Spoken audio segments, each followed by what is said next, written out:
right, let's get this started. This is this episode of questions that entrepreneurs ask, and this is where I take a couple of questions and from Quora, and I attempt to answer them based on my experience, and in an attempt to help entrepreneurs maybe get some direction on some topics that they're struggling with.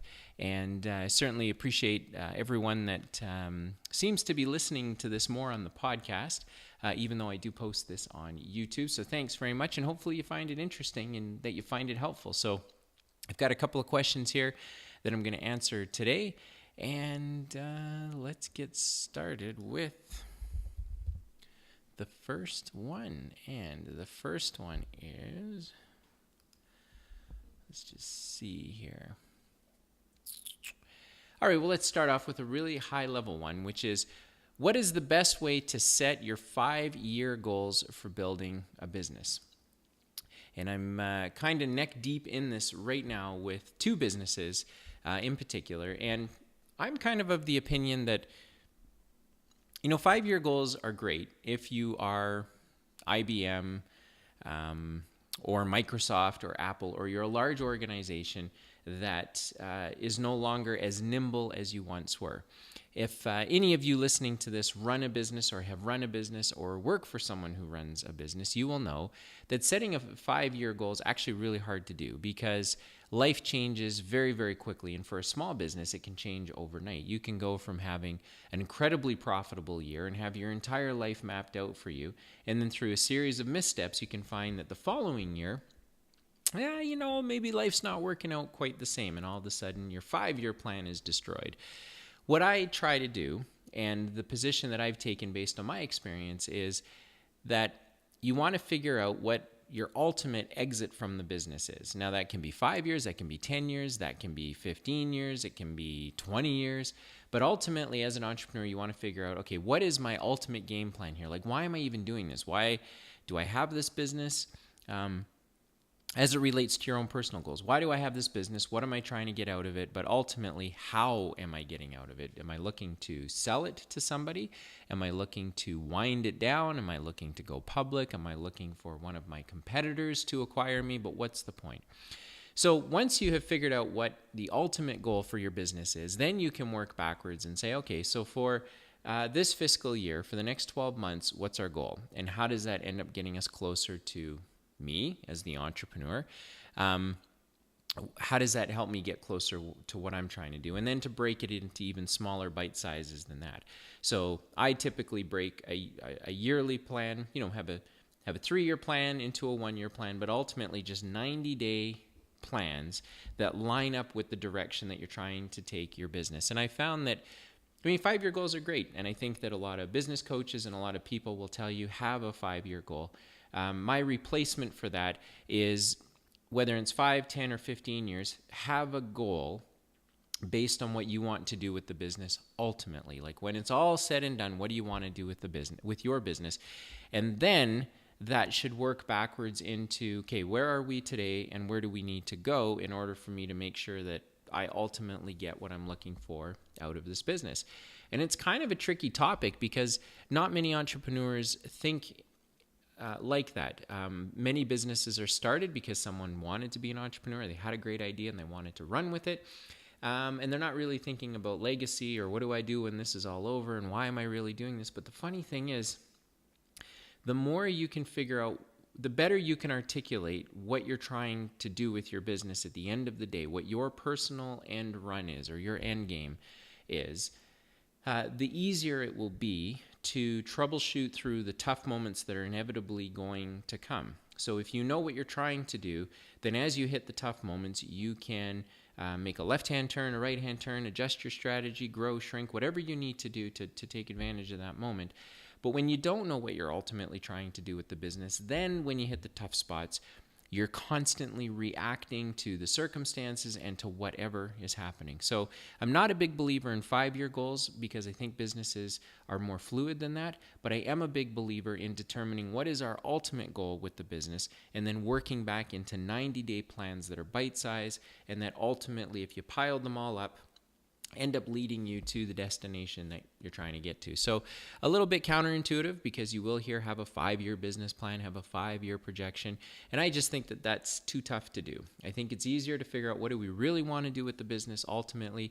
And then over the next couple of years, how do we know we're getting there? And then ultimately every 90 days or every business quarter, how do we measure our success and what we're doing? So the better you can articulate that, the easier it's going to be to get through the tough moments, and the easier it's going to be, quite frankly, to figure out which good moments to take advantage of, when to make a strategic move, when to invest in marketing, when to go compete heavy with your competitors, or maybe when to shrink and take advantage of a niche opportunity. But when you've got the big picture sorted out, then the smaller pictures are easier to find.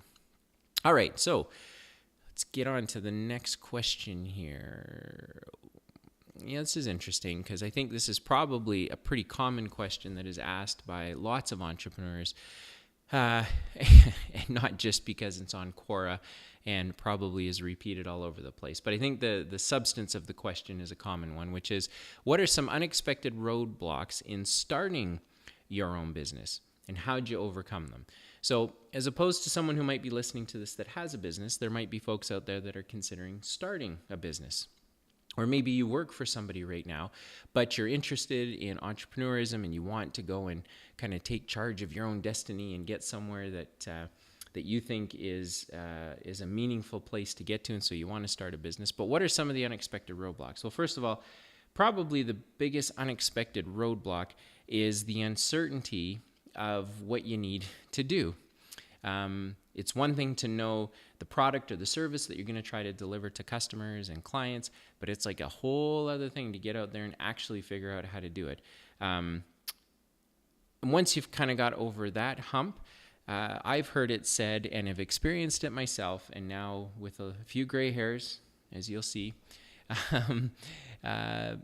I've discovered that probably the biggest unexpected roadblock is it's actually really hard to make money. It's hard to get sales and earning revenue. Selling your product or your service is hard, but making money, like actually making money, is hard to do. Once you've sold your product or your service, then you deduct out your costs and all the money that you've spent on your office and your MacBook Air and your clothes and your car lease and whatever else, whatever the other things are that you have to start your business. It's actually really tough to make money. And in fact, it's tough to understand, what does it even mean to make money? What is a net profit margin? What is net profit?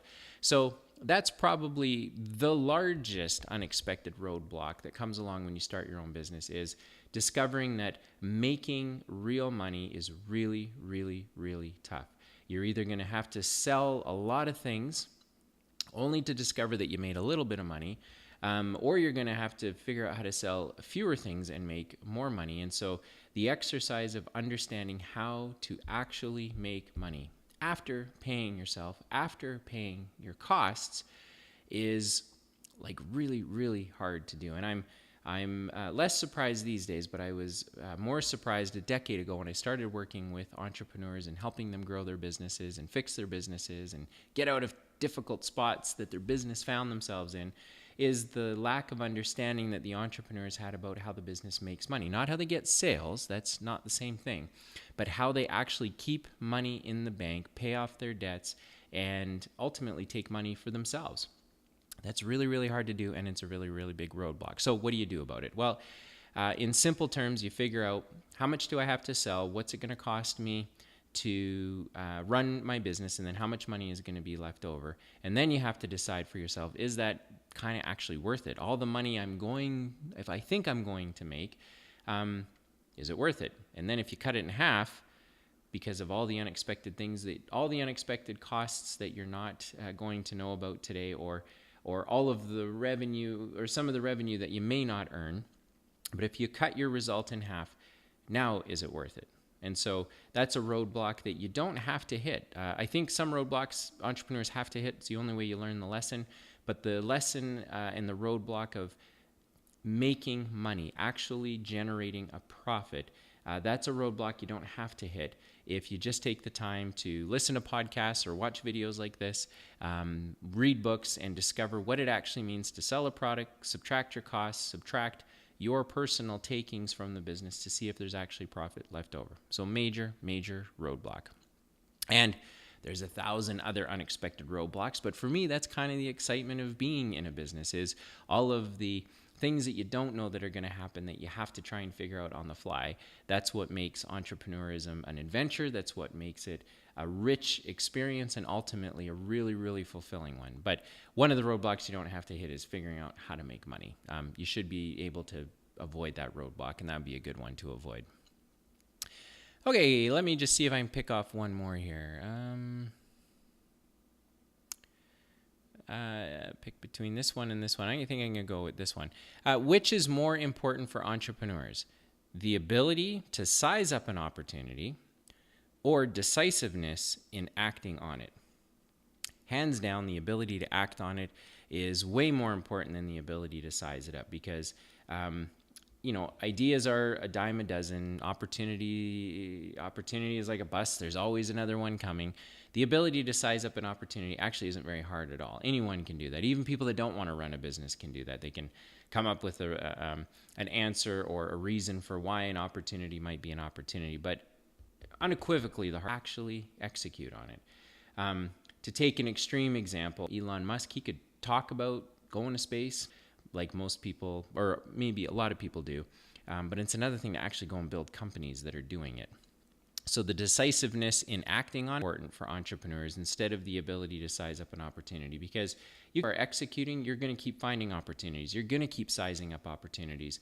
But the ability to overcome your fear, the ability to on board which resources you need to go and capitalize on an opportunity and then actually go and do it, that is by far the harder activity to undertake. So entrepreneur right now, and you are stuck in the land of dreaming of big schemes, that's important, and there should be a time and a place for that. But you, as an entrepreneur, you will reap your biggest rewards not by recognizing how big, by being able to execute on it, anybody else. And if you are only have an advantage for a little while, and repeated and recycled, and so you constantly have to be executing, and you constantly have to be executing that your business needs to be doing. And so if you can do that, you're gonna win all the time. You're gonna get to where you're trying to get to, versus just kind of scheming and sizing it up and being perfectly right. Entrepreneurs get paid. Entrepreneurs are able because they know how to execute and how to be decisive and act on it. So I think that's all I got today. Hopefully some of these questions gave you something to think about. A YouTube video for pod. Make sure to check that out. And thanks for the occasional comments that come across and some of the questions that since this even a year ago, people send me questions directly through Quora. I'm excited to answer those. So feel free if you've got a question about your business or you just always happy to help. And this week.